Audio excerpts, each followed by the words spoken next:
Bawaslu Kalimantan Selatan sangat menjaga integritas antara media dengan penyelenggara pemilu dalam menyampaikan informasi tentang kepemiluan kepada warga, sehingga dalam silaturahmi jelang kemarin Jumat 18 Desember 2020, insan media pun diajak sharing untuk bertukar informasi agar kedepannya sinergitas tersebut tetap terjaga. Pemirsa, berikut kabar selengkapnya.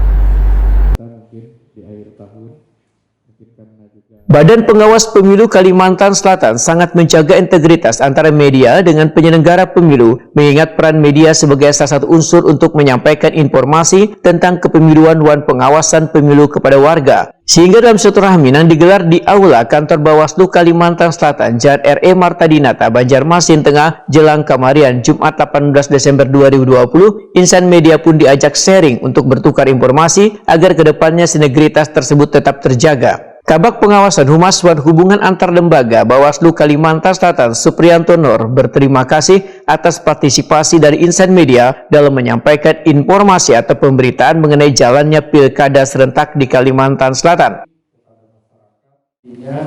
Tentang pelaksanaan pilkada tahun 2020 di Provinsi Kalimantan Selatan ini. Jadi tidak hanya pemilihan gubernur dan wakil gubernur, juga pemilihan bupati dan wali kota yang ada di Provinsi Kalimantan Selatan ini. Jadi kami di sini menyampaikan terima kasih atas partisipasi daripada insan pers, rekan-rekan semua dalam menyampaikan informasi kepada masyarakat, sehingga di sini Bawaslu bisa diterima di tengah khalayak, baik itu dalam hal kinerja maupun dalam hal pelaksanaan penyelenggaraan pengawasan pilkada tahun 2020 ini. Koordinator Divisi Sumber Daya Manusia dan Organisasi Bawaslu Kalimantan Selatan, Iwan Setiawan, Wetakuni Prima TV, mengharapkan sinergitas Bawaslu dengan insan media dapat terus terjaga. Menurut Iwan Setiawan, beberapa waktu lalu sempat ada miskomunikasi dengan media terkait pemanggilan sejumlah insan media, sehingga perlu adanya silaturahmi supaya miskomunikasi kada perlu lagi terjadi. Iwan Setiawan menegaskan Bawaslu dan media sama-sama patuh dan tunduk di bawah aturan atau kode etik, sehingga kada ada batasan dalam pemberitaan asalkan sifatnya untuk membangun dan demi kebaikan bersama.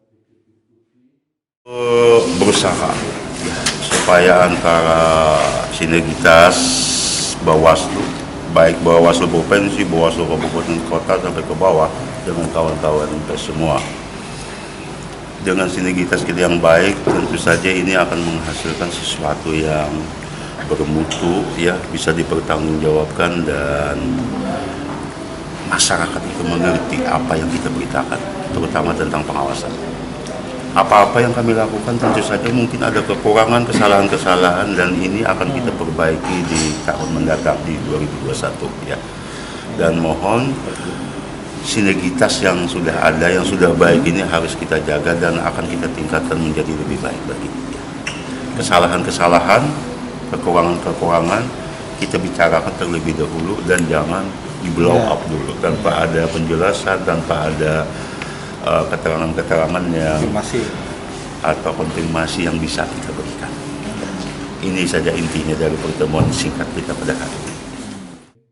Iwan Setiawan menambahkan, sejumlah masukan dalam silaturahmi ini sangat berharga, sehingga pertemuan Nangkaya ini akan terus dilanjutkan karena masih ada dua agenda pilkada, yaitu di Kabupaten Hulu Sungai Utara dan Batola tahun 2022 mendatang.